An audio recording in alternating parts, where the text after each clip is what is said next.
foi tudo. Então tá. Boa tarde, Hugo. Boa tarde a todos. Vamos dar continuidade, né? Que é a disciplina. Na aula passada eu falei com vocês, né? Que eu criei aqui um passo a passo para facilitar só vocês aí se acharem, né? Verem em que etapa da disciplina vocês estão e qual é o próximo, né? Então, eu falei, né, que eu dividi aí em procedimentos básicos, né? A gente começa com o pré-dimensionamento da viga de contraventamento, né? Como eu falei, cada pilar ali da nossa ponte, na verdade, não é um pilar, é um pórtico, né? Com 2 pilares, então tem uma viga ali ligando. Então, a gente faz esse pré-dimensionamento. Depois, a gente faz um pré-dimensionamento porque a gente precisa do dimensionamento dos pilares para calcular a rigidez, uma série de contas para poder calcular as forças. Então, a gente precisa ter uma ideia do tamanho dos pilares. Então, a gente faz esse pré-dimensionamento no início, considerando tudo Freycinet. Depois, calculamos as forças devido à variação de temperatura e a retração do concreto por perda d'água. E aí nós verificamos, né, que isso já dá, vamos dizer assim, uma ordem de grandeza suficiente para a gente verificar e ver se continua mesmo com Freycinet ou altera para neoprene. Né, se passar, a gente passa para o item seguinte, senão, como eu falei, a gente atualiza para neoprene. E aí, uma vez que a gente atualiza para neoprene, o aparelho muda. Se o aparelho muda, a rigidez daquela estrutura muda, né? Toda vez que você muda qualquer elemento da sua estrutura, a rigidez vai ser alterada. Então, seja material ou dimensões, né? Vai alterar. Então, a gente tem que recalcular aí as forças, né? E aí damos continuidade com com a relação aí de frenagem e aceleração, empuxo de terra do aterro nas cortinas de extremidade, empuxo de terra do aterro nos pilares, no caso é só um pilar, o P1, né, o pórtico ali P1, vento na outra direção, e por último, aí sim, uma verificação total dos aparelhos de neoprene, Freycinet, e aí sim finalizando com a dimensão do pilar. Então, vamos começar aqui já, né, com a viga de contraventamento, que é bem rapidinha, bem simples, tá? Como é que funciona, né? Como eu disse, vocês têm no projeto, né, o pilar. Professora, Sim. Marcelo, a viga de contraventamento dos pilares é a travessa? Não, não, é uma viga mesmo para contraventar aqui. É, é, vou pedir para vocês, eu acho que depois eu mostro mais imagens, mas para vocês darem uma olhada, assim, né, quando estiver passando aí em algum viaduto, alguma ponte mesmo, às vezes essa viga aqui, ela nem tá aqui em cima, às vezes ela tá até aqui embaixo, às vezes tem mais de uma, tá? Ela, ela pode ter função aqui de diminuir o comprimento de flambagem, é outra viga, tá? Não é transversida, nada que está passando aqui em cima não, tá? Tá legal, obrigado. E aí, eu passei para vocês, né, naqueles dados iniciais, essa medida H, que é uma medida de face a face, tá? Um valor aí que eu dei, né, se a gente já tivesse uma ideia da distância que a gente tem, né, para poder, daquele viaduto, daquela ponte passar. Então, a gente já tem esse dado aqui, H, que é de face a face, que é tipo o espaço que a gente pode trabalhar. E aí a gente vai definir o que? Essa altura dessa viga e essa base, né, com essas dimensões. E aí o que a norma fala, né? Ela diz, ó, essa altura ela tem que ser maior ou igual a h sobre 8, que é essa distância de face a face, ou tem que ser maior que 1 metro. E essa base tem que ser essa altura dividido por 5 ou 0,2, que for o maior valor. Então, as condições bem simples, né? Então, quer dizer, é basicamente isso, né? Não tem, né, nada complexo. Deixa eu permitir aqui que tem gente entrando aqui. Bom dia, professora. Oi, bom dia. Bom dia. Boa tarde, né? Já, boa tarde. Perdi 40. Isso, boa tarde. Ah, é, então, né, mas condições bem simples. Opa, entrou mais uma aqui. Condições bem simples. é, Deixa eu anotar aqui umas coisas que depois eu tenho que falar com vocês, para eu não esquecer. Mas eu deixo para falar no final. Deixa eu anotar aqui.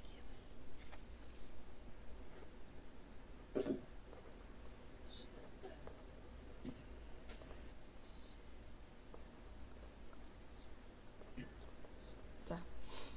Então, a gente já vai aplicar, né? Como eu falei, nós vamos sempre vendo tipo teoria, aplicação, então já vou aplicar para a ponte de estudo. Então, no caso aqui da ponte de estudo, né, vocês vão olhar lá naquele primeiro slide, no slide da aula anterior, né, onde eu apresento a ponte de estudo, vocês têm esse valor de H, ó, de face a face, que vale 6,6 metros. Acredito que para todo mundo é o mesmo valor, não botei diferente não. Então, vocês vão pegar esse valor aqui e aplicar na fórmula, né? Tipo, bem simples. Então, 6,6 dividido por 8, deu aqui 0,825. A gente tem que usar aqui o maior valor, logo vai ser o de 1 metro, tá? Se esse aqui tivesse dado 1,2, a gente usaria 1,2. Uma vez... Professora, Marcelo? rapidinho, é porque a transversina não teria, a travessa não teria essa função de fazer essa rigidez entre os pilares de contraventamento, ou não? Acaba que tudo está conectado, isso influencia na rigidez, né? Mas ela tem um papel mais ali de transferir os esforços de cima para baixo, né? Da estrutura ali.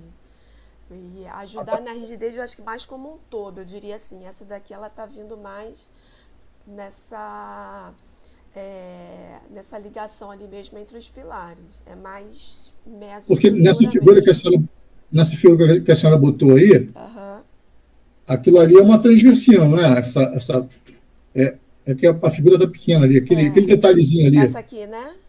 Isso é uma transversina, não é? Então, o pórtico está aqui embaixo. Ele está embaixo disso aqui, ó. Está embaixo daqui. Porque aqui no caso a imagem não ficou muito boa. Eu estou mostrando duas coisas, né? Mas ela está embaixo disso daqui. Porque isso aqui são as longarinas, né? Porque as transversinas você pode ter várias, certo? Você pode ter várias ali ao longo da sua ponte. Enquanto que os pilares aqui, no caso, a gente tem 4, né? Sim.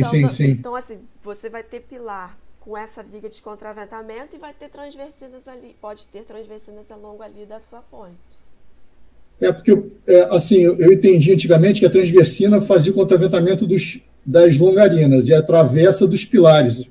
Isso não é verdade, então. Isso aí não seria uma travessa, então. Essa que eu queria perguntar antes. Porque a travessa, ela liga 2 pilares também, né?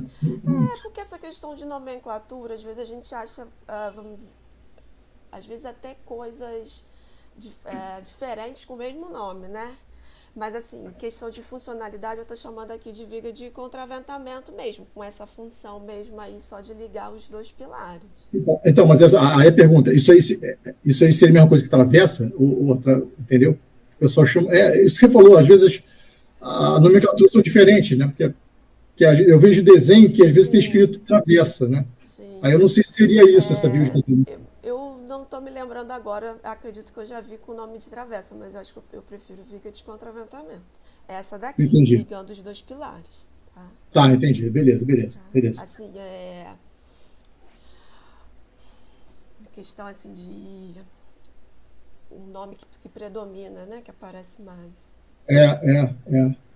Não, beleza, tranquilo, então. Tá. Então ela vai estar aqui embaixo, né? Até porque você poderia ter só um pilar, né? Você poderia ter, né? Sim. Já reparou que você tem mais pontos, só tem um pilar, então você nem vai ter isso aqui. Isso. Ou você poderia, e vão ter as transversinas, né? Elas vão estar lá na ponte. E só vai ter um, e não tem, né? Porque só tem um pilar. Você vai ter um elemento que as longarinas se apoiam em cima dele, né? E esse elemento vai transmitir para o pilar, né? Eu não sei qual é o nome desse elemento, não está vindo agora. Como é que que é? Não pegam os entendi. esforços. Hã? Não entendi qual que você falou que É não porque lembrava o quando tem um nome. pilar só, não tem dois, o que aconteceria, né? Você teria É, a as gente, longarinas é, apoiadas numa estrutura, né? é, Para essa estrutura é, transmitir o esforço através de um aparelho de apoio só, né? é. Para o pilar, né? Eu não sei o nome dessa estrutura que eu não estou. Eu acho que eu tenho uma imagem, acho que em algum momento eu mostro mais imagens, aí eu acho que vai ficar mais claro, né? Essa coisa que Aham, aham. tem até casos onde, acho que eu tenho uma imagem dessa, tem até casos onde, por causa do que está embaixo, né? Acho que foi isso mesmo, tem tipo uma rodovia e aí tem uma grande construção do lado e aí o viaduto está passando e aí os pilares não dava para posicionados logo embaixo porque tinha uma outra rodovia passando embaixo, né? Tinha uma embaixo e a ponte aqui em cima e uma grande construção. Então você tem a foto onde desloca-se os pilares, sabe? E aí uma viga bem longa ali, né, para poder se conectar ao tabuleiro, né?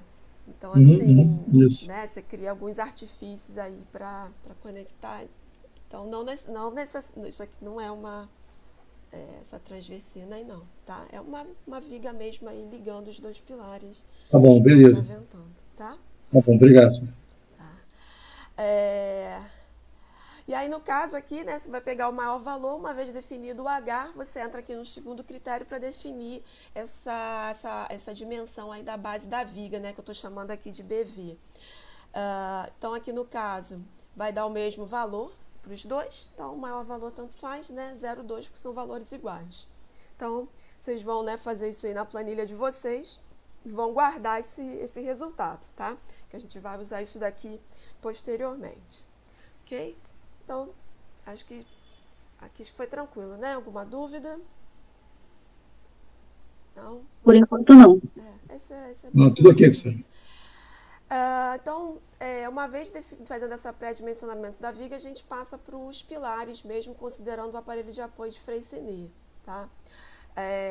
Nesse pré-dimensionamento dos pilares, né, para o critério de Freycinet, a gente, para fazer esse pré-dimensionamento, a gente utiliza alguns critérios, tá? Então, assim, o primeiro critério é o critério do aparelho de apoio, tá? O segundo, das BUTs limite. E o terceiro, o critério da norma 7187. Então, a gente tem que dimensionar de tal forma que ele atenda, né, aquele pilar atenda a esses três critérios, ok? Então, tá.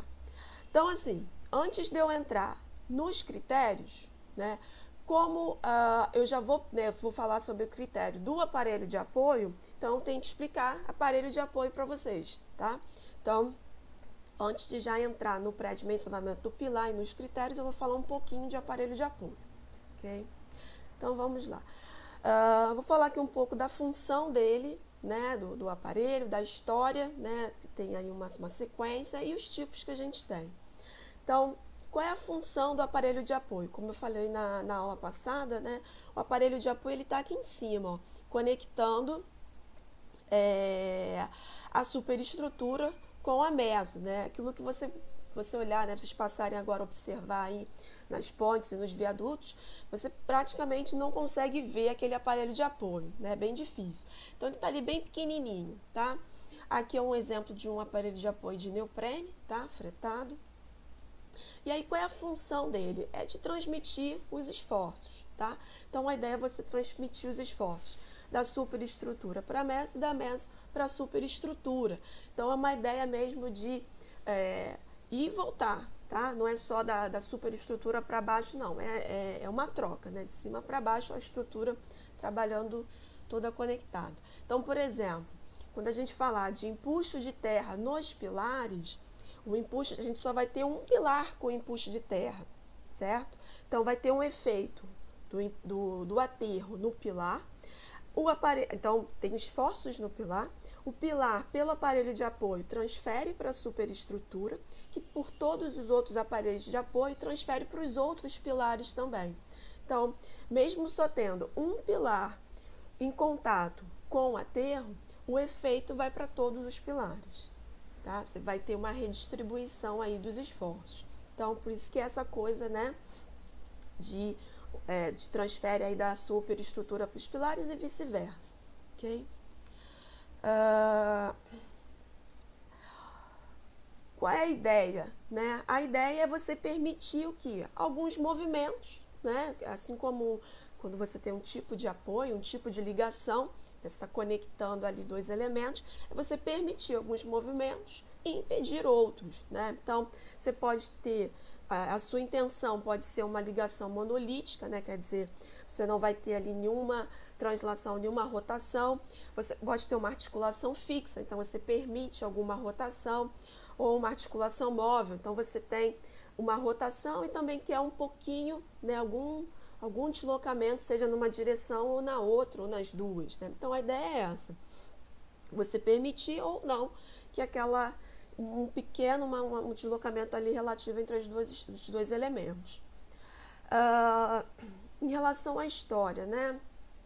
No início, né, a gente não tinha aparelhos de apoio, né, até no início do século XIX. Não, então, mas já tinha esse point, né? Então, como é que isso era feito, né? A gente tinha aí estruturas de, por exemplo, de arco, né? De alvenaria aqui de Petra, né? Que é uma estrutura de maior porte, como está aqui na imagem, que é uma imagem da ponte Santo Ângelo, em Roma, tá? Então, e aqui um outro exemplo de Portugal, né? Nessa ponte romana aqui de Chaves. E aí, o que acontecia? Você não tem um aparelho de apoio, né? Você tem ali aquela estrutura de alvenaria de pedra. A ponte era construída, né? E, com o tempo, aquela estrutura, né? Com o movimento, né? Com as ações, né? A ação do rio passando ali, do que tivesse de transporte ali passando, o vento, que seja, né, de calor, variação de temperatura, aquela estrutura ia se acomodando, ia se modificando. Então, com isso, você tinha modificações naquela curvatura do arco, né, do projeto original. Então, você tinha deslocamento das nascenças, né, você via que você conseguia observar modificações, pequenas modificações naquela estrutura original. Ela se movimentando, né? Assim como o aparelho de apoio tem essa função de deixar a estrutura ali, aquela conexão se movimentar, aqui no caso também a estrutura estava se movimentando sozinha e se rearrumando, né? Se reacomodando. Além disso, né, também tem um efeito que, dependendo, né, da intensidade dos carregamentos, os materiais, né, que compõem isso aqui, né, por exemplo, as argamassas, né, que assentavam esses blocos, você até tem as cargas atuando até fora do regime elástico, indo até para o regime plástico. Então, você já tem aí maiores deformações, né, vocês aprenderam aí em materiais de construção, em resmate, né, você quando sai do regime do elástico, né, você vai para o regime plástico, você já tem grandes deformações, a estrutura, quando você tira aquele carregamento, ela já não volta, né, para a posição original, já fica com uma deformação permanente. Então, você tem esse rearranjo aí, vamos dizer assim, sozinho ali, né, da estrutura.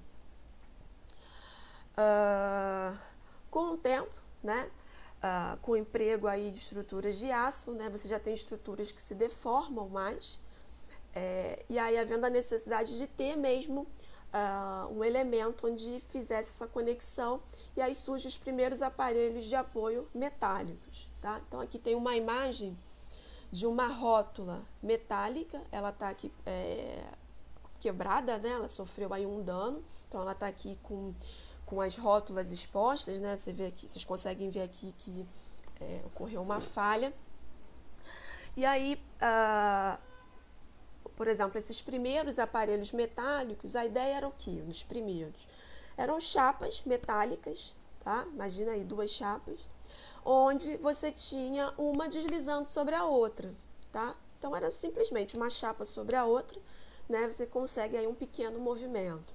Depois aqui na imagem, assentadas aqui por esses roletes, então, cada vez ali o movimento vai aumentando um pouco mais, né? Se deixando aí um pouco mais de flexibilidade. Então, nós temos aqui, por exemplo, a presença dos aparelhos metálicos, né? E aí, um problema desses, uma questão aí desses esses aparelhos metálicos, né? Um problema deles era a questão de manutenção, né? Esses primeiros que surgiam. Por quê?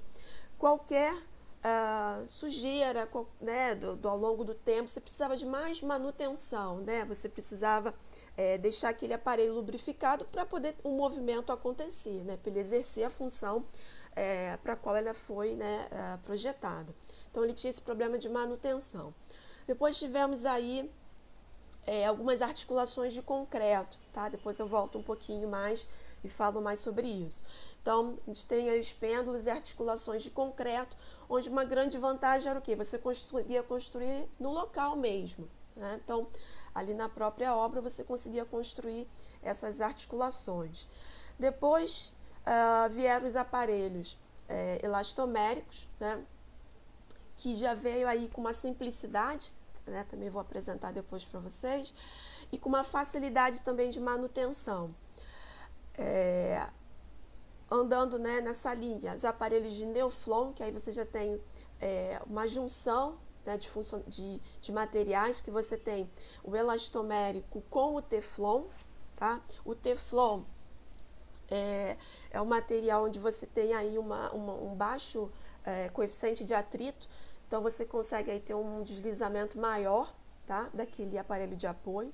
E por último aqui a gente tem os aparelhos mecânicos atuais, tá? Onde a gente tem a junção aí de vários materiais, onde a gente tem aí o aço, o Teflon, o elastômero e até o aço inoxidável juntos, né? Então aí cada material, tirando proveito de cada material, e permitindo aí para grandes estruturas você conseguir ter um deslocamento aí relativo maior entre os elementos, né? Então, aqui eu listo, né, esses tipos, né?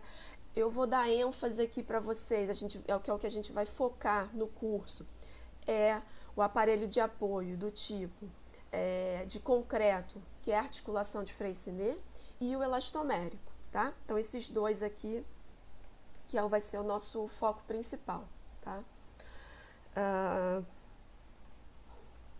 Como eu falei, né, aqui tem uma outra imagem de um aparelho de apoio metálico, tá? A gente percebe aqui, um pouco diferente daquele anterior, né? A gente tem aqui um contato, mas, né, pela imagem a gente consegue ver que é um aparelho de apoio onde a gente permite rotações, né? Ele oscila ali e permite essas pequenas rotações. O de concreto, né? Quem de repente for olhar aí, além da articulação de Freycinet, às vezes vocês acham aí em alguma apostila e tal essa articulação de Mesnager, né? Mas já é uma articulação que está em desuso, tá? Tem também que também já não se usa mais, essa articulação de contato de superfície, que seria o que? Uma superfície côncava e uma convexa, né? Uma encaixando na outra, e aí você também permitindo pequenas rotações, tá? Como que a gente, né, eu vou apresentar aqui para vocês de Freycinet, depois eu vou falar mais, né? Porque eu vou mostrar para vocês aí como dimensionar, detalhar, etc. Mas só para já começar a ter uma ideia, a articulação de Freycinet é basicamente o que? Uma articulação de concreto, tá? Onde a ideia é o que? É uma redução da peça, tá? Então é esse pedacinho aqui, ó. Deixa eu pegar aqui o apontador. É esse pedacinho aqui, tá vendo? Isso aqui é a articulação de Freycinet, né? Então aqui você teria a superestrutura e aqui o pilar e aqui essa conexãozinha, esse pedacinho de concreto. Então é basicamente um elemento ali que tem 2 centímetros de altura, tá? Ele vai trabalhar com tensões elevadas, né? Vocês já intuitivamente já vão chegar nisso com o conhecimento de vocês, porque se eu tenho um elemento. Imagina aqui o pilar, ó, com uma área muito maior, né? Onde tenho ali recebendo aquelas cargas da superestrutura. E aqui eu tenho uma redução de seção, né? Por exemplo, se for considerar isso a força axial, né? Tensão é igual aqui, força normal. Tensão vai ser o quê? Força normal sobre área, né? Se eu tenho uma redução da área, considerando que é a mesma força que está chegando ali, eu vou ter aqui um aumento de tensão. Então, esse elemento aqui ele está trabalhando com tensões elevadas. A ideia é o quê? Você conseguir atingir a plastificação daquele elemento, tá? Então, ele vai plastificar e vai trabalhar ali como uma rótula plástica, né? Então, você permite aí, é claro, né? Você ainda tem ali um elemento de concreto, então você ainda permite ali uma rotação, mas uma pequena rotação, né? Também não são grandes rotações, né? São pequenas rotações ali da superestrutura, tá? Foi bastante utilizada, né? Hoje a gente vê muito mais o uso do aparelho de apoio de neoprene, mas foi bastante utilizado, então vocês podem aí ter contato com, de repente ter que fazer a manutenção, né, de uma obra, alguma coisa assim, não sei, de repente até lá o projetista quis trabalhar com a articulação de Freycinet, então você, né, já vai ter uma ideia, mas ela teve uma época onde foi muito utilizada, né, mais ou menos na década de 70.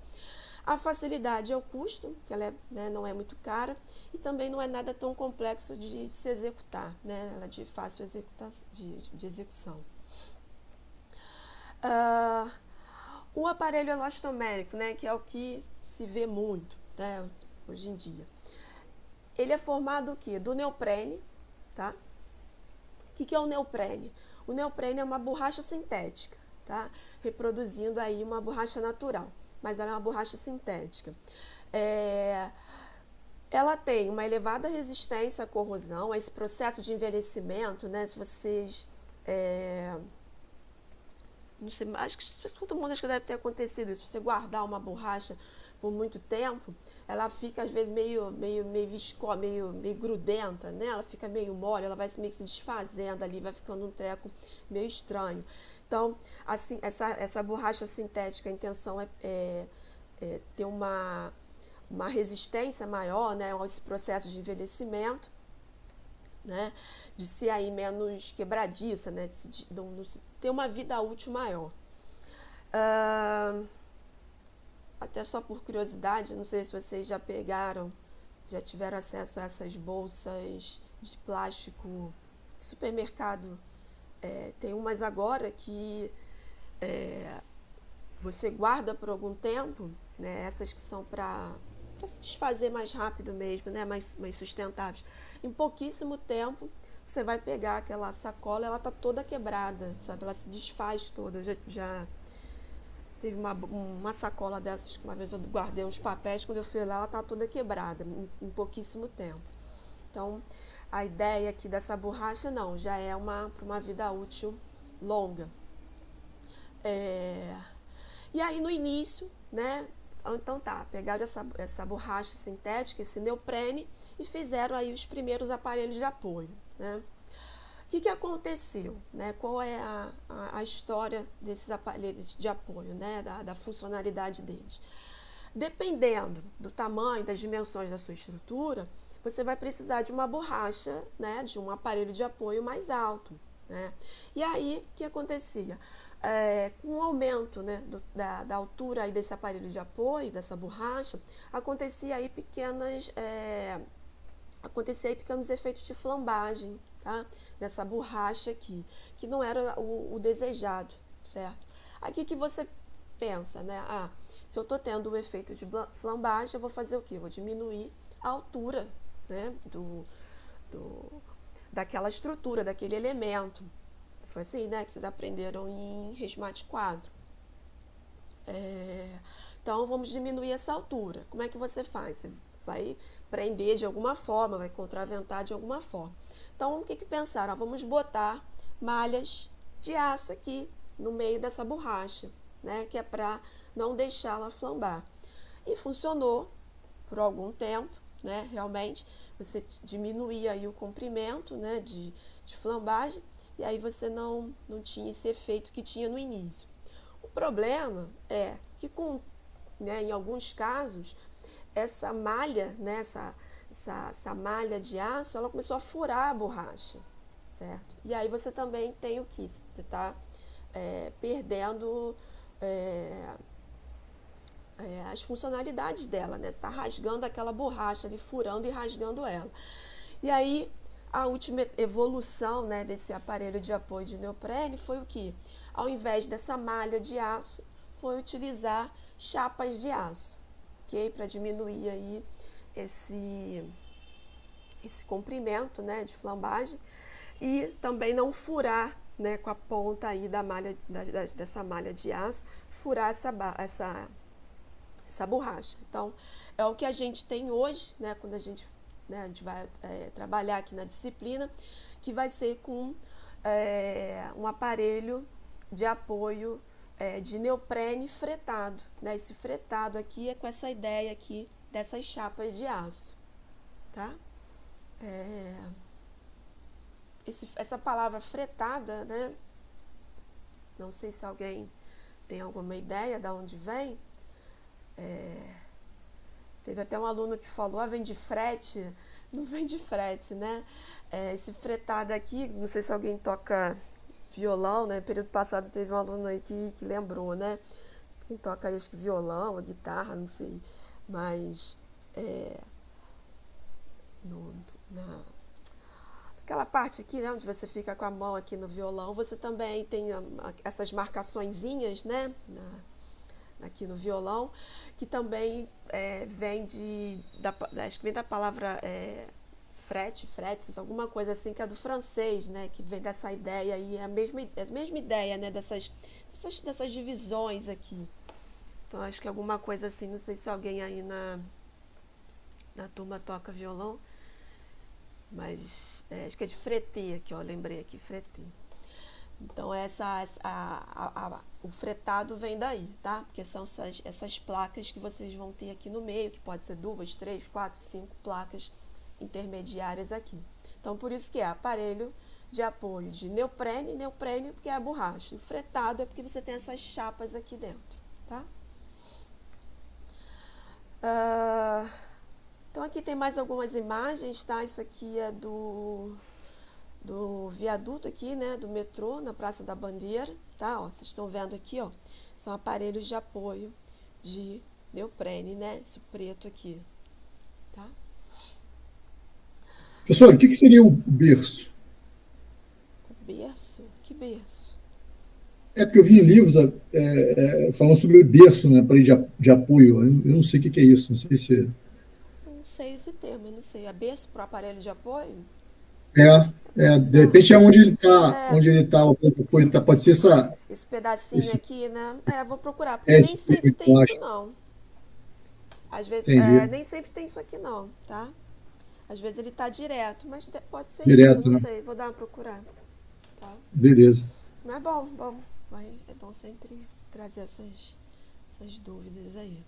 Outra coisa, rapidinho, nessa figura aí, a gente tem duas longarinas, né? Parece aqui. Sim. Duas longarinas. Aí tem um pilar aqui embaixo. Então, essa parte aqui que liga o pilar.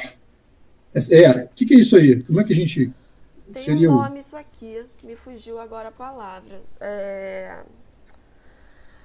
Tem um nome. Deixa eu lembrar aqui. É o mesmo nome... É para qualquer pilar que você tem essa parte de cima. Isso é um nome só. Capitel? Isso mesmo. É o quê? O capitel aqui em cima. Capitel? Ah, tá. Beleza. Valeu, Gão. Tá, isso mesmo. Beleza. É isso que eu estava falando outra hora, que as bailarinas se apoiam aqui, nesse treco aqui, e esse capitel se apoia no pilar. É que eu também não sabia o nome. Mas é isso sim. Valeu. E aí, se você vê, como você falou, a longarina está aqui você tem uma transversina. Isso. Aquela transversina de apoio, né? Tá aqui. Sim.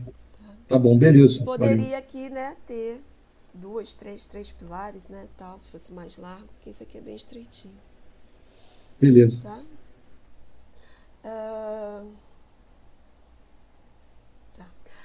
O aparelho de apoio de Neuflon, né, como eu falei, ele é formado, né, ele tem aí, além do neoprene e do aço, ele ainda tem aí essas placas de Teflon, tá? Que a ideia é essa, permitir aí um maior movimento de translação, um deslizamento maior, né, devido ao baixo atrito do material. Tá? Então aqui tem um exemplo aqui, você tem a superestrutura, uma chapa de aço inox e uma plaquinha aqui de Teflon que é para ajudar aí nesse deslizamento. Tá? Temos também esses mecânicos de neoprene. Aqui no caso, esse aqui é um fixo, né, um aparelho fixo, porque você tem uma parte aqui que você vai fixar de neoprene em panela, tá? Eles chamam isso aqui de panela, onde você tem aí o aço, o elastômero, o teflon e o aço inox, né? Esse aqui é bem interessante, né, em relação à funcionalidade, porque a ideia é o quê? Você tem cargas aqui em cima, né? Você está transmitindo cargas aqui da superestrutura para o pilar. Então, mas, por exemplo, neoprene em rolos, não vi neoprene em rolos. O Wagner botou aqui no chat. Não vi neoprene em rolos, não. Tem o aparelho de apoio de neoprene circular. Tá? Esse que eu vou apresentar para vocês em aula é um aparelho de neoprene quadrado ou retangular. Agora, em rolo, não conheço. Posso dar uma procurada. Neoprene, rolos. Não sei. Vou dar uma olhada. Não vi até agora. Mas esse aqui de panela, né?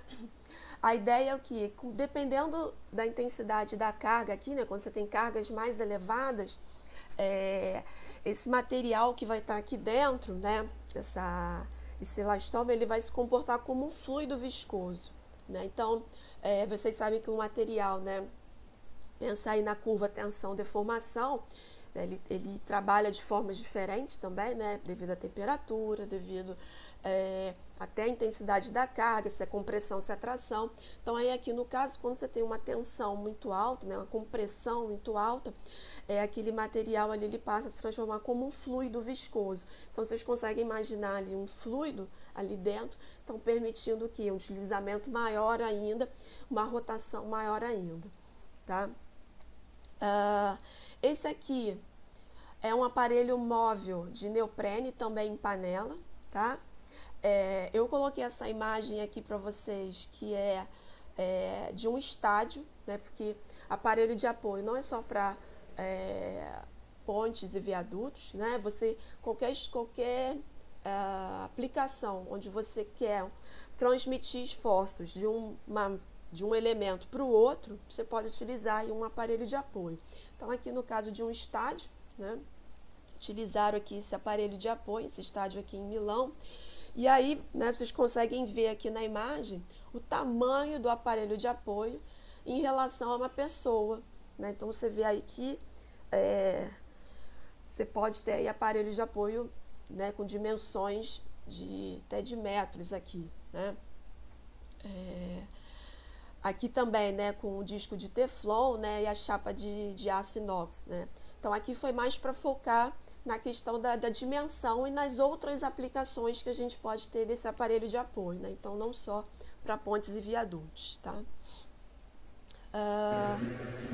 Professor, esse aparelho panela, ele parece muito aquele amortecedor que tem nos prédios japoneses contra terremotos. Será que é parecido? Eu fiquei curioso. É parecido, não é a mesma coisa, né? Porque um sistema de amortecimento, você tem ali, você vai ter molas, você vai ter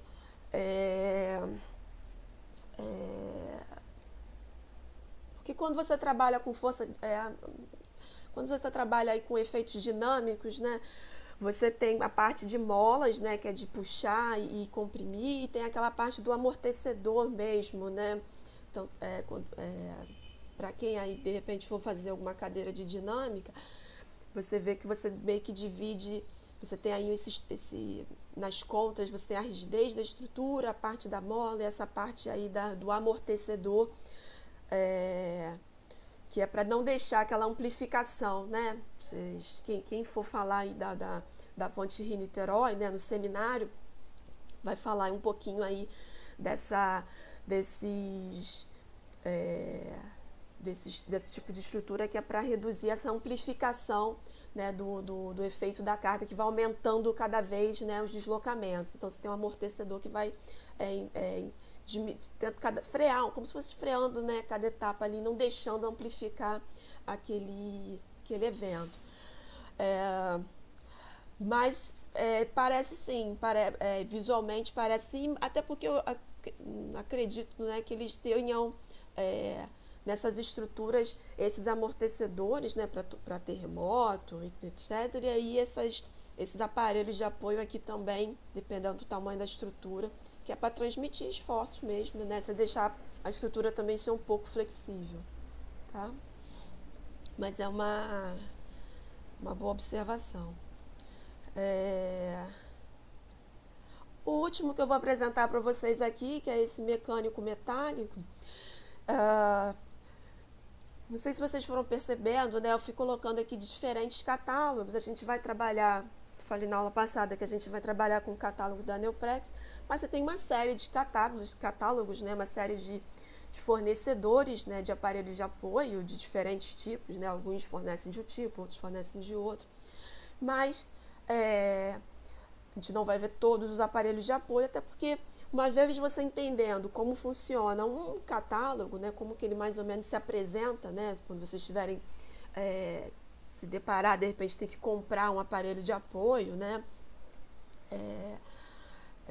vocês vão mais ou menos entender a dinâmica ali que funciona para a compra, né, do material, daquele material, daquele elemento. Então, mas eu tenho, né, coloquei aqui outros catálogos, outras fontes, outras marcas. Esse aqui, ele é interessante, né, porque ele apresenta já no próprio aparelho uma escala, onde ele mostra ali o quanto que está sendo o deslocamento relativo ali daquelas chapas, né. Então, assim, para a questão de manutenção é bem interessante, é mais fácil, né, você quer fazer um teste, uma manutenção, um teste para ver como é que está aquela estrutura, se tudo está funcionando corretamente. Você já tem ali no próprio aparelho essa escala que mede ali os deslocamentos. Então, existe hoje em dia também esse tipo de aparelho aí com essa funcionalidade extra, tá? Então, aqui são alguns tipos, né? Assim, vamos dizer assim, peguei os principais, né? Dos tipos, metálico, aquele mais antigo, esse metálico aqui mais novo, com essa medição de neoprene misturado com outros materiais, questão das dimensões, tá? Para vocês terem uma ideia do que é esse aparelho de apoio, tá? Eu botei aqui uma lista, né? Porque, não sei, mas a minha sugestão é que vocês guardem, né, os slides, né? Vai que um dia precisa trabalhar com isso, você voltar aqui na matéria, consultar, né? E aí você tem aqui uma fonte, né, para procurar que catálogos, outros catálogos eu já posso usar, né, outras marcas, né? Eu coloquei aqui esse trabalho aqui de Vieira, tá? Que não é do Brasil, é um trabalho lá de Portugal, mas ele, né, tá em português. E ele é bem interessante, que ele mostra aí com detalhes vários tipos de aparelho, como funciona a instalação. Então, assim, havendo a necessidade um dia de vocês precisarem, né, trabalhar aí com alguma coisa de aparelho de apoio, é uma boa fonte aí, tá, para vocês de consulta, né, no futuro aí, caso precise. Então, aqui tem uma listinha aí, caso, ou se alguém quiser se interessar agora e quiser dar uma passada de olho, né? Professora? Sim, Marcelo. Que naquele dado que a senhora passou, eu não sei se a senhora vai disponibilizar, mas ali não tem nem a apostila da professora Regina nem do professor Wilson. Se a senhora pudesse botar lá, não sei se a senhora tem permissão de botar, não sei. Eu não tenho a apostila do Wilson. Para falar a verdade, eu acho que eu não tenho. Não sei, vou olhar nas minhas coisas. Da professora Regina também, que é interessante, né? Mais material para a gente estudar. Se a senhora pudesse botar lá, não sei. Eu acho que na biblioteca da UERJ tem. Eu não sei como é que eles estão fazendo para disponibilizar. Eu vou dar uma olhada se eu tenho. Talvez se eu tiver, eu não tenho a mais atual.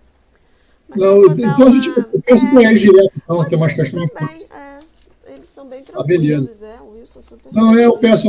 Achei que a senhora tivesse aí, ficaria mais fácil. Não, posso pedir também, tá tranquilo. Wilson e Regina. Vou dar uma olhada. Eu não sei se a minha é mais atual. Acho que nem é. Não deve ser.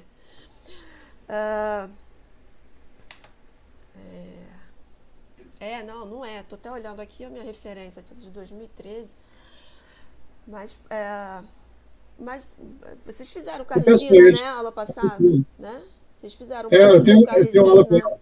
Pode pedir. O Wilson dá pretendido, né? Protegido? Não, tranquilo. Tá? Valeu, então. Então tá. Então, assim, acho que deu para ter uma ideia, né, do que é o aparelho de apoio, né? Então, assim, deu para entender aí mais ou menos o que é a funcionalidade, os tipos que existem, né, de aparelho de apoio. Então, vamos voltar lá para o nosso pilar, né? Porque eu só vim falar um pouquinho de aparelho de apoio porque eu preciso para fazer esse pré-dimensionamento dos pilares. Então, voltando aqui. Então, para fazer esse pré-dimensionamento, a gente precisa verificar por 3 critérios, tá? Precisa atender a 3 critérios. Então, vamos começar aqui com o critério do aparelho de apoio, tá? Então, todo mundo, né, essa primeira etapa, todo mundo vai considerar no trabalho que no início, os 4 pilares têm um pilar com aparelho de apoio de Freycinet, tá?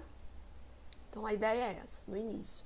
Primeira etapa é essa. Então, a gente vai verificar pelo critério do aparelho de apoio. E aí, qual é a ideia? A gente vai ver o quê? Se a tensão normal do concreto é menor do que a resistência, né, de cálculo à compressão, né? Sempre assim, né? Você vê aí solicitação, né, e resistência daquele material. Então, a gente vai comparar aí esses 2 valores.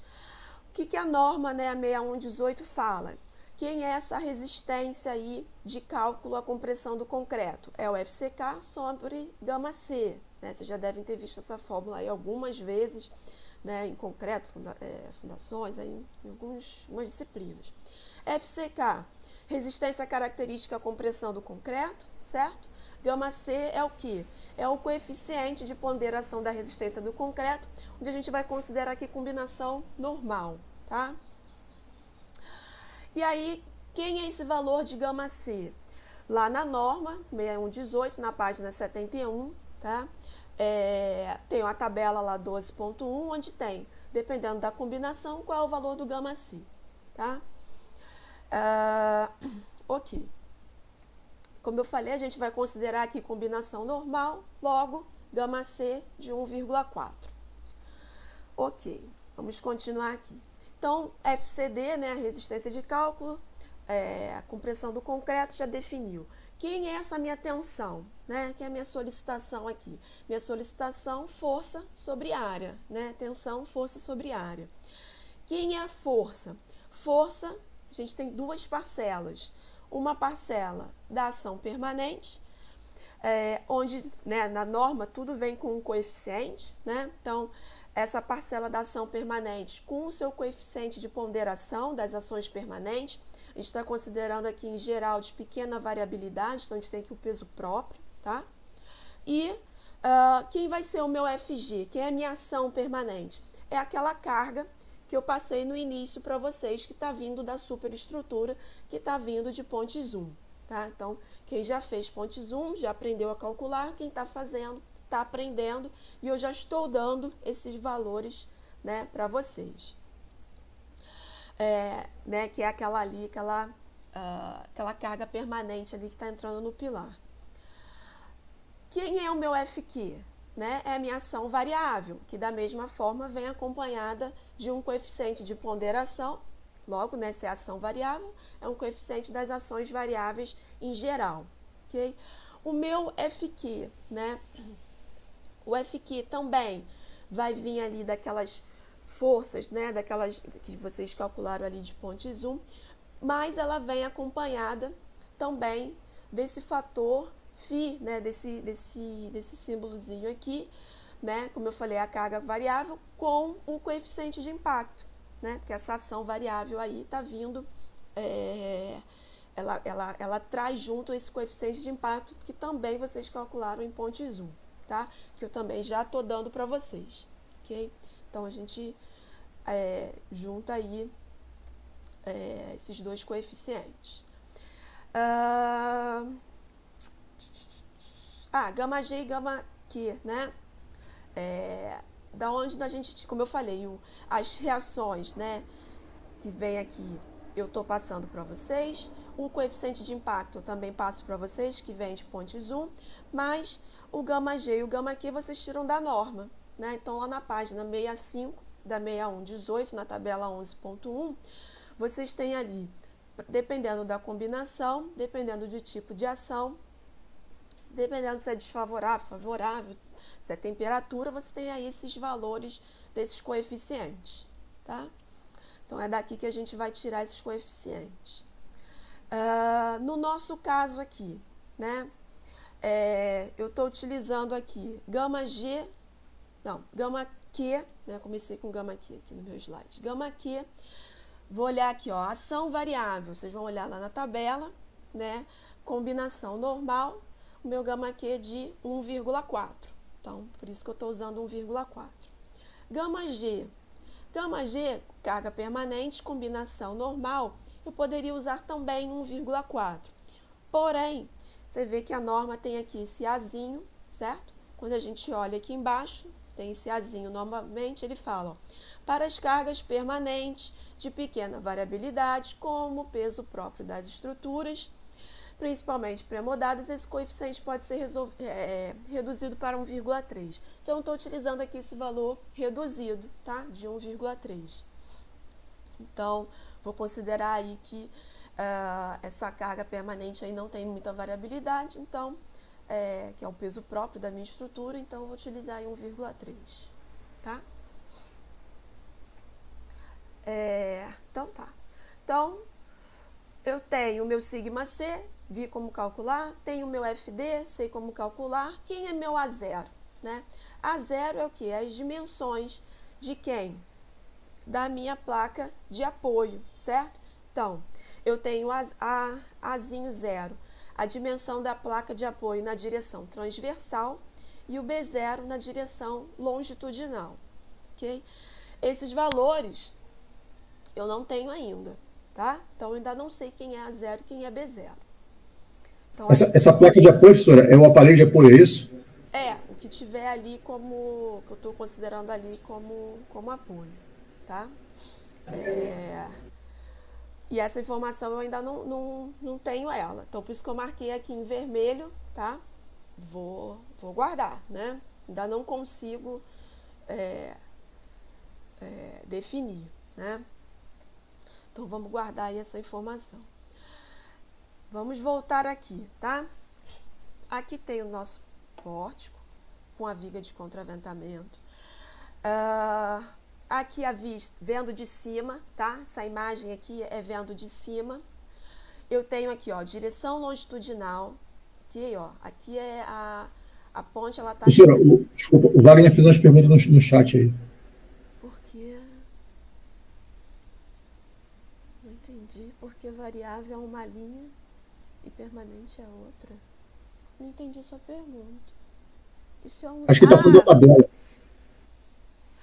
Tá. Você não entendeu do porquê do 1, é porque eu estou considerando que não tem muita variabilidade essa minha carga, esse peso próprio. É uma ação que não vai se alterar aí, não vai mudar de valor. Você pode ter no máximo aí algum recapeamento e tal, mas não é uma carga que vai mudar muito. Então, eu interpreto aqui que ela entra aqui nesse item, nesse Azinho aqui da norma. Não sei se eu consegui tirar sua dúvida. Era essa? Wagner? Foi? Tá? Eu saí da linha, não estou usando esse aqui de especiais ou construção, não. Eu estou usando o variável, eu usei 1,4 de normal. Permanente, eu entrei na normal também. Eu só não botei 1,4, eu botei 1,3 por causa desse Azinho aqui. Tá? Ah, tá. Então tá. Tá? Não entrei em outra linha, não. A gente vai ficar nessa linha aqui até o final.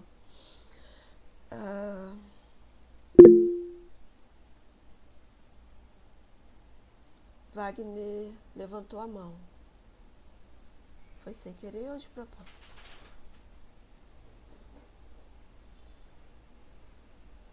Não? Foi? Então tá. Então aqui, nessa imagem... foi sem querer, tá? Essa imagem aqui, eu vou colocá-la algumas vezes, vou repetir, porque a gente trabalha muito com as duas direções. Aí tem a dimensão do pilar, as duas direções, flambagem, as duas direções. Então, assim, vocês vão ver que essa imagem aqui vai aparecer algumas vezes, que é com a intenção de tentar ajudar aí, né, vocês se identificarem, verem o que a gente está calculando na ponte. Então, tá aqui o pórtico e a gente olhando de cima, né, isso aqui é um desenho ilustrativo, né, de sala de aula. Normalmente eu faço até no quadro, né, desenho no quadro mesmo, então, mas é uma ilustração só, tá? Mostrando aqui um pilar, tá? Aqui o outro pilar, tá aqui a viga e aqui em cinza seria o aparelho de apoio, ok? Direção longitudinal da ponte, direção transversal, ok? E aí, o que eu estou chamando de A0, o que eu estou chamando de A2, né? Então, ó, vou pegar aqui esse pilar, joguei para cá, tá? Então, ó, direção Y, direção transversal, tá vendo, ó? Tá aqui, eu girei isso aqui, tá? A face maior, ó, paralela a X, a face maior paralela a X, direção longitudinal. Então, A0 e A2, né? A0 é do aparelho de apoio, tá? Paralelo a Y. A2 é a dimensão do pilar paralelo a Y. B0, dimensão do aparelho de apoio paralelo a X. B2, dimensão paralela a X do pilar, ok? Só para, acho que é para ajudar aí vocês na hora do, né, de vez em quando o pessoal se confunde aí na hora de fazer o pré-dimensionamento, né, o pré-dimensionamento do pilar, nossas contas aqui eu estou chamando de A2 e B2, aparelho de apoio A0 e B0, tá? E aí, no critério do aparelho de apoio, a gente ainda tem o que a norma fala lá pra gente, ó, B2 tem que ser maior ou igual a 3B0, A2 tem que ser maior a A0 mais 10 centímetros, porque nessa direção você tem que ter uma folga aqui de pelo menos 5 centímetros, tá? Então a norma fala isso pra gente. A2 é a dimensão do pilar, como eu falei, na direção transversal, B2 na direção longitudinal, tá? Então, ó, não sei ainda quem é A2, não sei ainda quem é B2. É justamente o que eu quero saber, ok? Então, vamos guardar aí também essa incógnita que a gente ainda não sabe. Vamos voltar aqui para o cálculo de FD. Uma outra questão. Quando a gente calcula essa força, que a gente pega a parcela da carga variável, essa carga aqui, o RQ, por exemplo, no pilar 1, né, no pilar 1, a gente tem esse coeficiente aqui, φ1, ele esse coeficiente que está vindo de pontes 1, ele é para o tabuleiro, tá? Tanto é que eu dei 5 valores de φ para vocês, tá? Apesar de só ter 4 pilares, porque a gente tem 5 vãos, tá? Então, ó, pilar 1, eu tenho aqui φ1 e φ2, tá? Então, o que a norma fala pra gente? Ó, você usa a média, tá? Porque qual o valor de φ que a gente vai usar para um pilar, se é um dado que está vindo, que não é de pilar, é um dado que vem ali do tabuleiro. Você vai fazer a média. Então, se eu estou fazendo pilar 1, eu vou fazer, né, quem está ali do lado do pilar 1. Então, é o que? o vão 1 com o vão 2. Então, φ1 com φ2. Ok? E aí faz a média, tá? Porque às vezes também vocês se confundem. Pega φ1 com pilar 1, φ2 para pilar 2. Aí sobra lá o φ5, né? Porque eu não tenho um para cada pilar, tá? Então, só para chamar aqui a atenção, que isso aqui vem do tabuleiro, esse coeficiente. A gente faz a média para jogar em cima do pilar. Ok.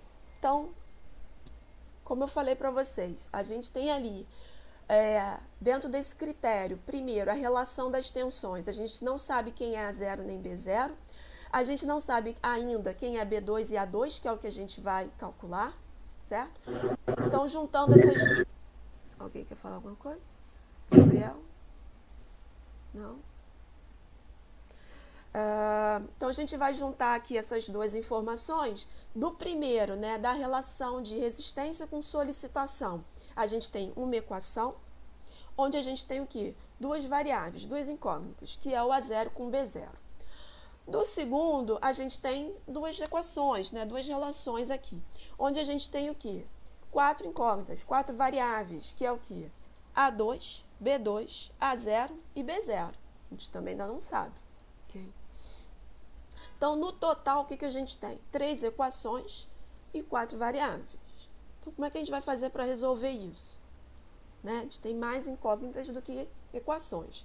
Como é que a gente vai fazer para resolver isso? A gente vai inserir mais uma equação. E eu vou pedir para todos inserirem a mesma equação, tá? A gente vai desconsiderar o quê? Que o nosso pilar, inicialmente, é quadrado, ok? Então, a gente vai inserir aqui mais uma equação, tá? Então, aí, em princípio, a gente vai falar, ó, para facilitar a determinação aqui desses parâmetros, eu vou dizer que esse pilar é quadrado, tá? E aí vamos ver o que a gente acha de resposta, tá? Então, a gente vai considerar o quê? Inicialmente que A2 é igual a B2, ok? Tá.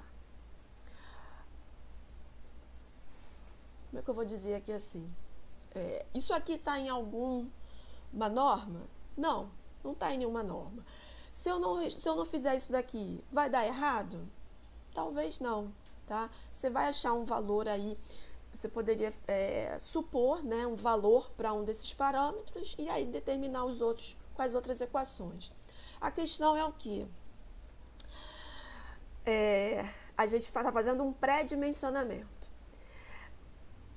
Eu já percebi que às vezes o que acontece, os alunos, né, por isso que agora eu tô falando aqui novamente, peço para que vocês coloquem, né, por isso que eu falo, ó, não tem valor, utilizem os valores dados em sala, é para seguir o procedimento em sala. Por quê?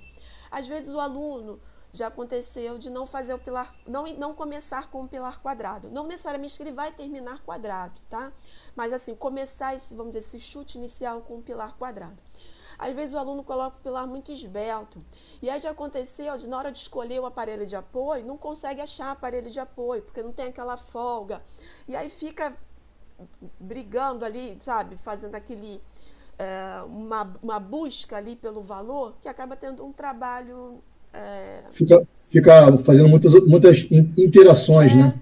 Pois é. Tentando buscar chegar naquele... Exatamente. E aí, como são muitas coisas, são 4 pilares, às vezes já aconteceu o aluno botar um aparelho de apoio maior que o tamanho do pilar. Naquela, sabe, naquela monte de conta que tem que fazer, na hora de escolher, vocês vão ver aqui o procedimento, né? Tem vários critérios que a gente tem que adotar na hora de escolher. Acaba que a dimensão não presta atenção e aí acabam aparecendo coisas absurdas, né? Tipo isso, o aparelho maior do que o pilar. Então, assim, a minha sugestão, e eu peço para que vocês sigam aqui esse pilar quadrado, não que ele vá ficar quadrado no final, é para ajudar no chute inicial, tá? Porque a gente tem menos equações do que incógnitas, tá? Isso aqui é um problema com várias soluções.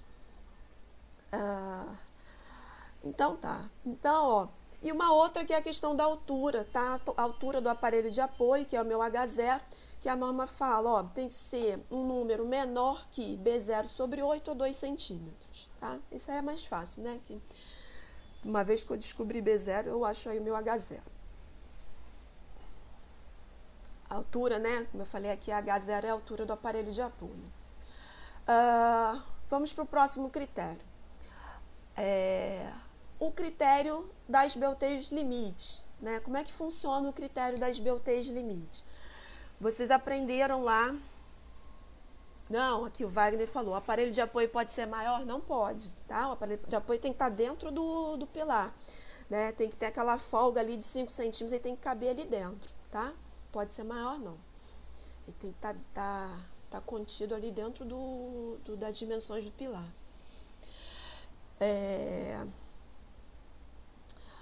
Então, aí o critério das belteios limite, vocês aprenderam lá, índice de esbeltez, né? Vocês viram em RESMAT 4, como o Luciano e o André, ou só o Luciano, ou só o André, né? E em outras disciplinas também, vocês acabam vendo novamente essa questão aí de índice de esbeltez, né? Porque você tem na disciplina de metálicas, né? Fala alguma coisa de esbeltez, de flambagem, aí em concreto, pilar também. Então aqui novamente, né, vamos relembrar aí índice de esbeltez. O que é o índice de esbeltez? É a relação do quê? Do comprimento de flambagem com o raio de giração da seção transversal, né? Eu estou utilizando aqui o lambda, né, aqui para índice de esbeltez, comprimento de flambagem LFLzinho e o Izinho para raio de giração. Às vezes as pessoas usam outras simbologias. Eu não gosto de botar o I maiúsculo, que fica aparecendo com inércia e confunde. E a gente já tem muito símbolo aqui nessa disciplina, eu estou botando o I minúsculo, tá? Mas é o raio de giração. Então tá aqui, lambda é a relação entre os dois parâmetros. Onde esse Izinho é a raiz da inércia sobre a área, tá? E para ponte, né? Limita-se, né? Qual é a indicação? Limita-se esse valor ele tem que ser menor ou igual a 140, tá? Recomendação prática. Então, por exemplo, se você pegar aí pessoas na área que já trabalharam muito com isso, né? Você vê aí alguns livros, algumas apostilas, em palestras, às vezes as pessoas tinham essa recomendação de utilizar valores menor ou igual a 100, tá? Então, o que a norma fala? Ó, menor do que 140, mas você vê aí aquele pessoal, né, de muita experiência falando, ó, tenta ficar aí no 100, tá? Menor ou igual a 100. Então, e aí, ó, temos aqui as nossas equações, né? Então, o índice de esbeltez está aqui limitado, comprimento de flambagem, né, a gente vai ver pelo tamanho do nosso pilar, a gente vai chegar nessa parte, mas quem é o Izinho? Izinho, ele está em função das dimensões do pilar, né? Então, ele está em funções de A2 e B2, que até agora a gente também dá, né, ele é uma incógnita do problema.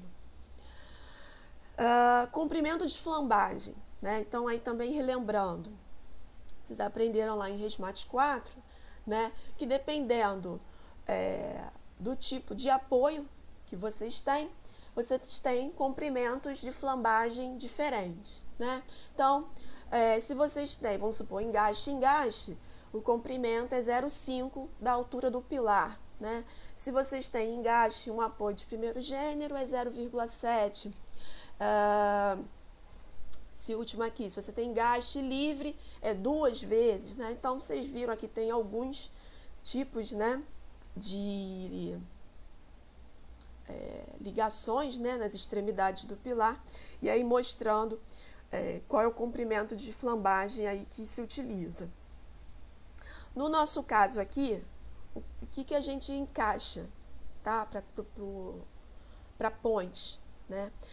Para pontes a gente vai considerar na direção transversal, que lembra aí a imagem que eu tinha colocado para vocês antes, de direção transversal da ponte, a gente vai considerar que a gente tem alguma coisa onde na base está mais engastado, tá? E em cima você consegue algum movimento, certo? Você tem um movimento aqui nessa direção, você não tem rotação.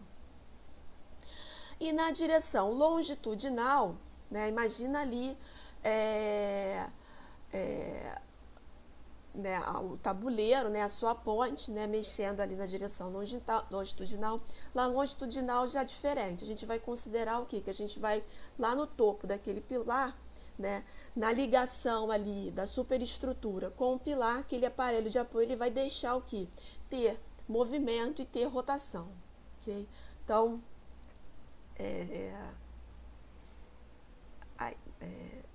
vocês sabem que nada é engastado perfeitamente, nada impede rotação perfeitamente. No mundo real não é assim, né? A gente, se fosse ser mais detalhistas, a gente teria que estudar a parte, entrar em detalhes aqui na parte de ligações, certo? Mas isso não contempla no curso, né? Isso normalmente é em curso de pós-graduação.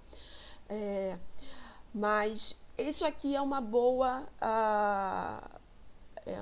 simplificação do que acontece na realidade. Então, na direção transversal, a gente está considerando aí o carrinho com engaste, na direção longitudinal, o engaste livre, tá? Ok. Não sei se vocês perceberam que aqui, ó, essa altura do pilar, na direção transversal, eu coloquei um asterisco.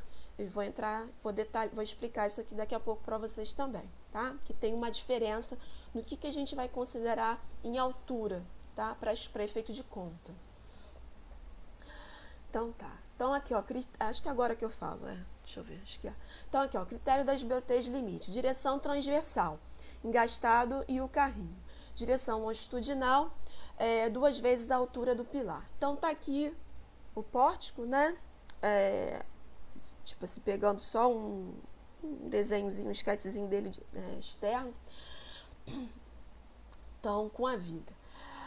Para a direção transversal, a gente vai trabalhar, né? Porque direção transversal a gente está trabalhando com pórtico. Então, a ideia é que a gente vai trabalhar tudo, né? Quando a gente faz conta, né? Vocês fizeram contas aí em resmate, em hiper, resmate 2, 3, hiper 1, hiper 2, a gente sempre faz contas como? Com linhas, né? A gente está considerando o quê? De eixo a eixo, né? Assim, a gente não trabalha ali com as dimensões a princípio quando vai calcular resistência, né? Essas coisas. A gente trabalha ali com uma simplificação de eixo a eixo. Então, na direção transversal, onde eu tenho o meu pórtico, meu eixo a eixo, eu estou pegando o eixo aqui em cima, tá? Aqui, ó, aqui em cima não, aqui no meio. Então, a minha altura do meu pilar na direção transversal vai ser a altura do pilar, que vem até aqui em cima, menos metade da viga de contraventamento que está encaixada aqui no meio, ok? Então, ó, direção transversal, a altura toda do pilar, menos metade da altura da viga de contraventamento. Então, ó, tá vendo? Ó, por que eu calculei viga de contraventamento? Foi a primeira coisa que eu calculei, porque eu precisava dessa altura, precisava saber para poder descontar aqui, tá? Direção longitudinal. Direção longitudinal é nessa direção aqui, ó, entrando na tela, né, onde vocês estão olhando. Nessa direção aqui, eu já vou considerar o que? A altura do meu pilar, né, você está vendo ali o movimento ali da ponte, a gente está considerando o que? Até o topo do pilar, certo? O que a gente está considerando de rigidez, né, de conexão ali, é do meu pilar com a minha superestrutura. Então, é o pilar todo, até lá em cima, tá? O que a gente está avaliando agora é só pilar, né? Não é mais o pórtico. A gente vai avaliar pilar com a superestrutura. Então, por isso que é só o pilar todo, né? Até o topo dele, ok? Então, como a princípio a altura do pilar é a altura do pilar todo, por isso que esse aqui eu botei um asterisco, que é para lembrar de tirar metade da altura da viga de contraventamento. Por isso que ele vem aqui com esse asterisco, tá? Então, o comprimento de flambagem, a gente vai ter 2 valores diferentes. Um para a direção transversal e outro para a longitudinal, tá? Então, vocês vão ter esses 2 valores aí na planilha de vocês. Aí, voltamos para cá, ó. Critério das BOTs limite. Então, eu tenho na direção transversal o meu comprimento de flambagem, que é uma vez aqui essa altura, lembrando que até ali o eixo da viga, ok? Aqui, ó, direção transversal. E aí, ó, eu tô querendo o quê? Critério das BOTs limite, né? Então, tem que lembrar Resmate 4, vou lembrar o quê? De flambagem. Eu estou fazendo o quê? Direção transversal. Eu estou fazendo flambagem, né, para eu ter aqui, para eu calcular as BOTs na direção transversal, eu tenho que imaginar o quê? Uma flambagem em torno do eixo Y, certo? Lembra aí que a gente utilizava aí muita mão direita aí para auxiliar? O dedão lá na direção do eixo longitudinal, certo? As pontas do dedo aqui, ó.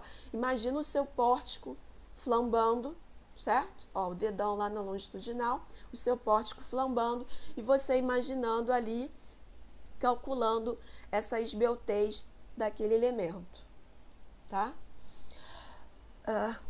Qualquer dúvida, alguma coisa, vocês me interrompam. Então, o que eu vou precisar calcular aqui?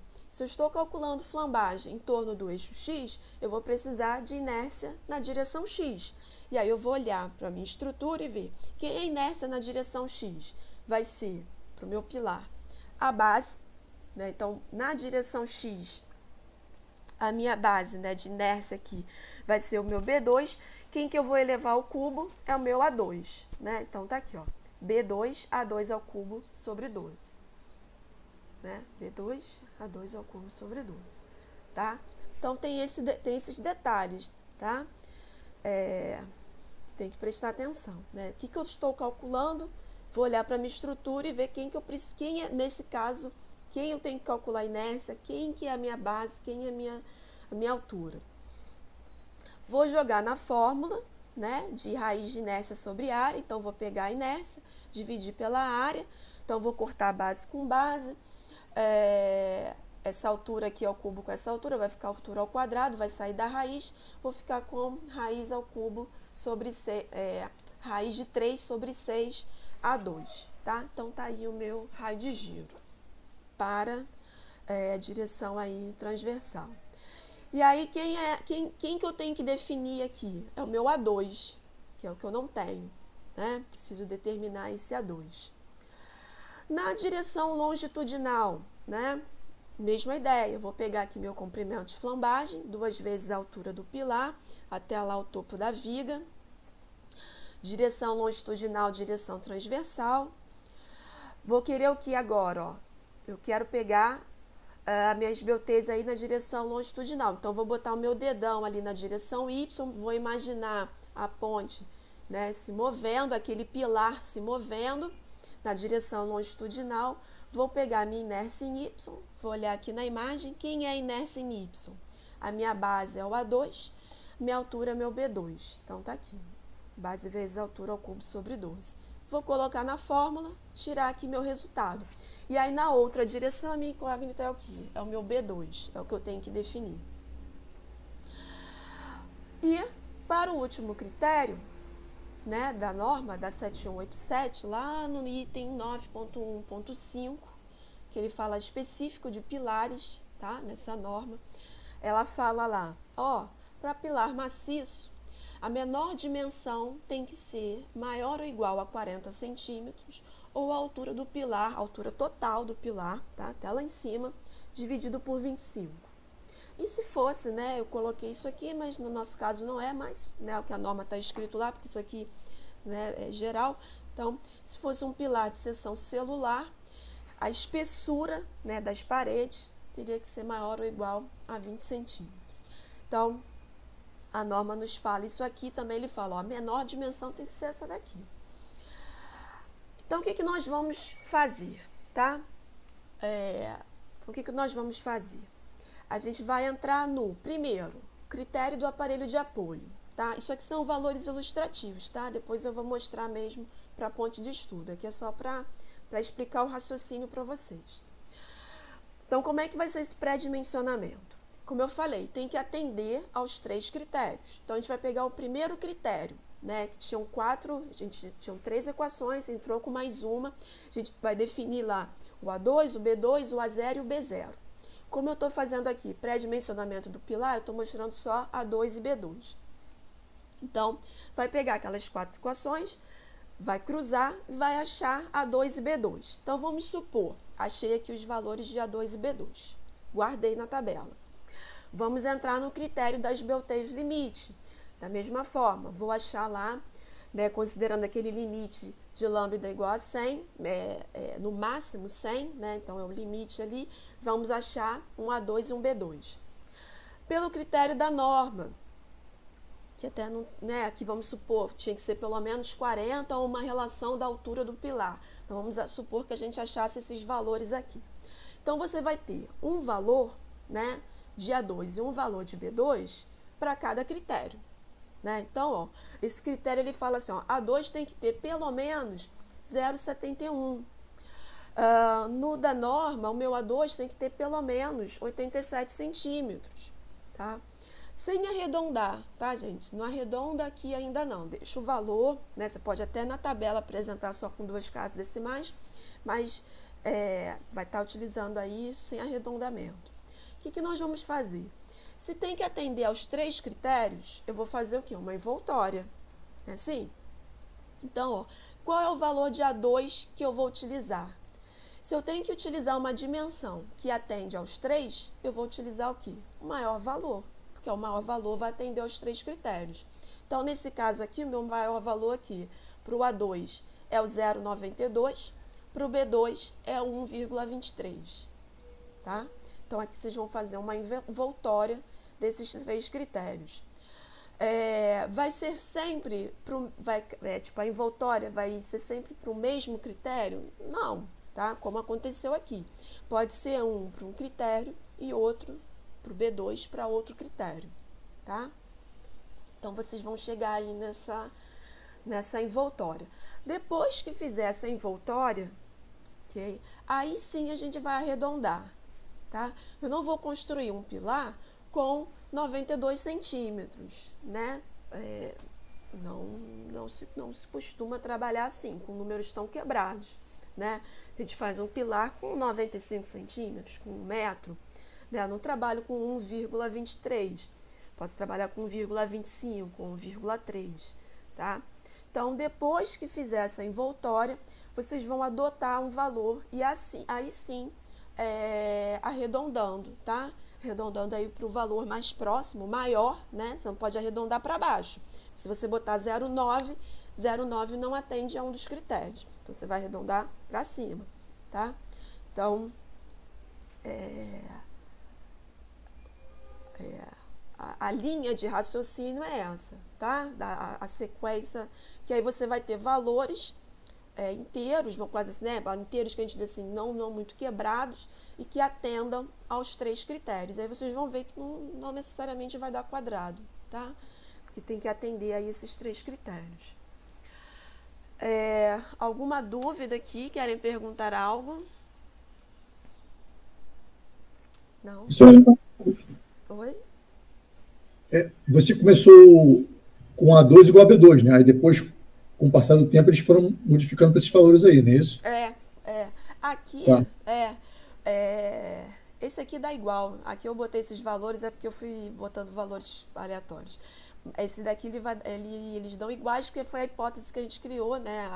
De que eram quadrados. O problema é que quando você bota os outros, né? Como a gente vai pegar o maior na envoltória, pode não dar quadrado mais, né? Então, A2 igual a B2 é só para a critério da parede de apoio? Porque só ele que falta equação. Ah, tá, valeu. Tá? O da norma aqui, a maioria, eu acredito que vai dar aquele limite lá de 40 centímetros, tá? Pelo que eu me lembro, assim, a maioria vai dar, tipo, a dimensão, né, da norma de 40, tá? Aquela mínima lá. Acho que nenhuma altura sai do 40, não. Tá? Beleza. Mais alguma dúvida? É só para dizer assim a sequência do raciocínio, né? A gente faz para um critério, são coisas separadas. Vocês vão fazer um critério, faz o outro critério, faz o critério da norma. Aí você tem 3 valores, tem 3 medidas para o mesmo pilar, ó, tudo é para o pilar 2. Para o mesmo pilar, vocês vão ter 3 medidas. Aí, quer dizer, você tem que criar um pilar que atenda aos 3. Aí você faz a envoltória e aí depois você dá uma arrumada, né? Você não vai botar um pilar com 0,9335, porque isso aqui vai ficar números quebrados, né? Tipo, tu não vai, né? Não tem nem como você enviar um projeto assim. Então, você vai lá e dá aquela, que eu estou chamando aqui de adotado, né? Que é o que você vai passar para frente, tá? É, então, vamos fazer como? De conteúdo eu vou parar aqui, tá? Eu só vou relembrar algumas coisas, porque como hoje é segunda aula, não sei, né? Eu acho que não tem ninguém perdido, mas só para relembrar, né? Meu e-mail de contato. Tirem dúvidas, igual vocês fizeram hoje. Se eu não souber responder, eu vou dar uma pesquisada, trago a resposta na aula que vem. Se quiser também mandar por e-mail no final da aula, né? Mas tentem participar. A ideia é essa, né? A gente trocar, acrescentar e tal. Aqui é o código, né, do Classroom. Quem ainda não se inscreveu, tá? Eu preciso que vocês se inscrevam lá, porque é onde eu vou me comunicar com vocês, porque aí já vai e-mail para todo mundo. Tentem se inscrever com o Gmail, tá? Eu estou gravando, né? Acho que todo mundo... Quem não conseguiu acesso ainda, me manda e-mail. Então era isso que eu ia falar. Quem não está conseguindo acesso à pasta da turma, me manda uma mensagem, tá? Quem ainda não está no Google Agenda, que é onde está o link da aula, também me avisa, ok? Para eu poder tentar ajustar isso, tá? Aqui, ó, no Google Classroom, pasta da turma e Google Agenda, tá aqui, que eu tinha que falar. A senhora enviou o link do Classroom hoje ou quem acessou pelo Google Agenda só podia acessar pelo Google Agenda? É porque eu não acessei pelo Google Agenda. Eu não sei se... Eu tinha me inscrito tudo, mas eu não acessei pelo Google Agenda. A senhora enviou algum link fora, não, né? Como é que você entrou na aula hoje? Como é que você entrou no link? Pelo chat da turma. Então, mas no Google Agenda você recebe. Entendi. Você não está no Google Agenda? Não, eu tô, mas eu não me lembrei de linkar, entendeu? É isso que eu estou perguntando. Aí, como botaram ali no chat, no Zap, tá. Aí eu fiquei na dúvida. Falei, caramba, será que a professora mandou por e-mail? Tá. O código entendeu? Da turma ali? Da turma, né? O link da aula? Não sabia.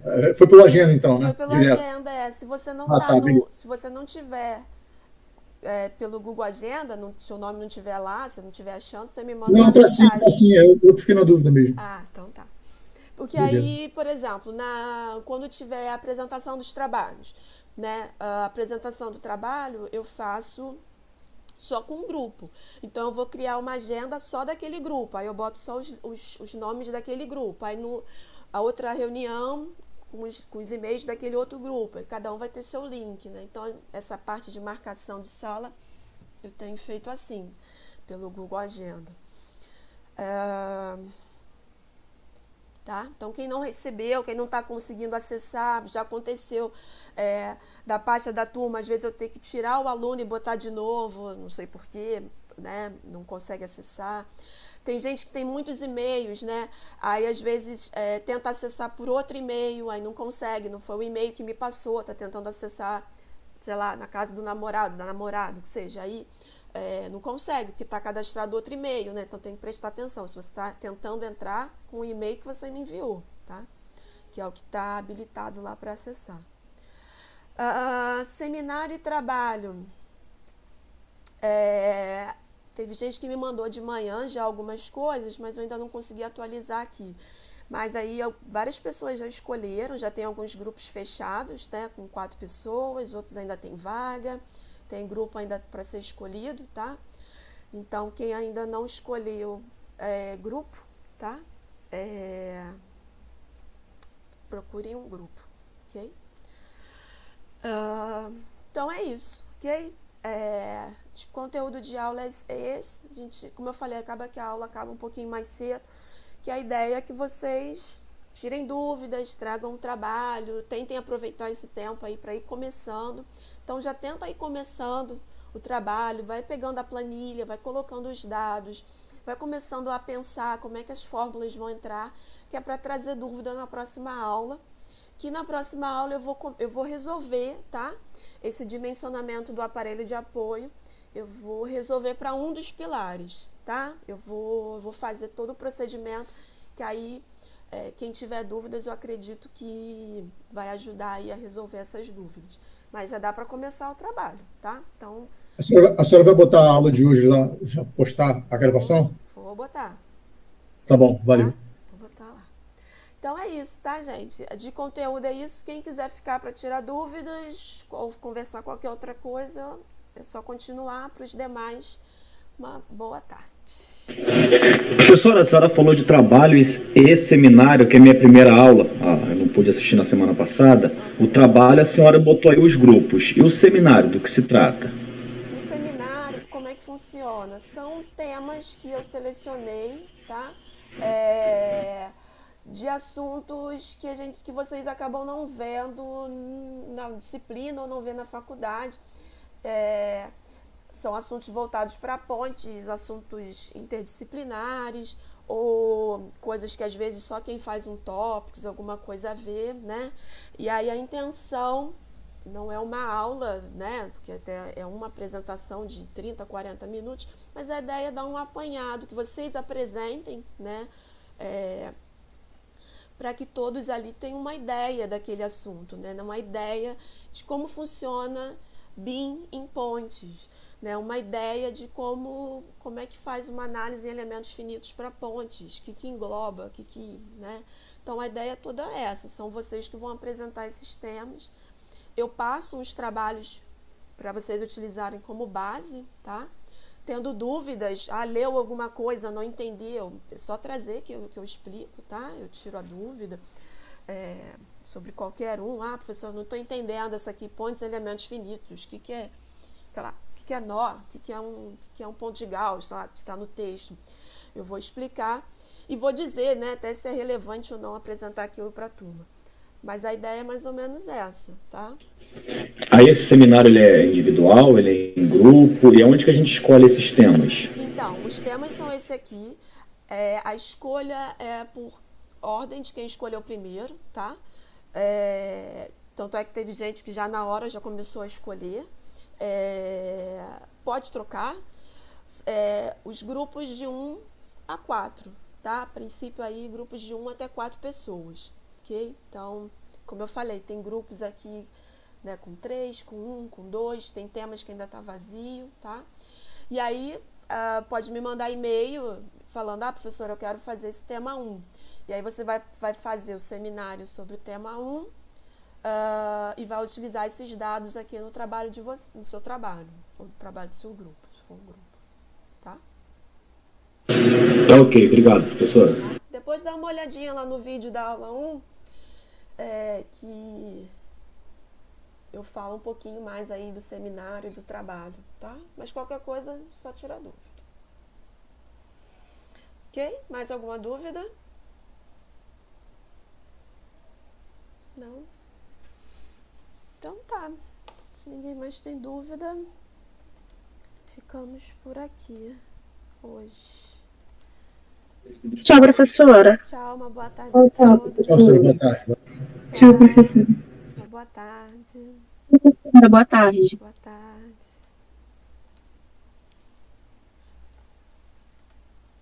Tchau, professor.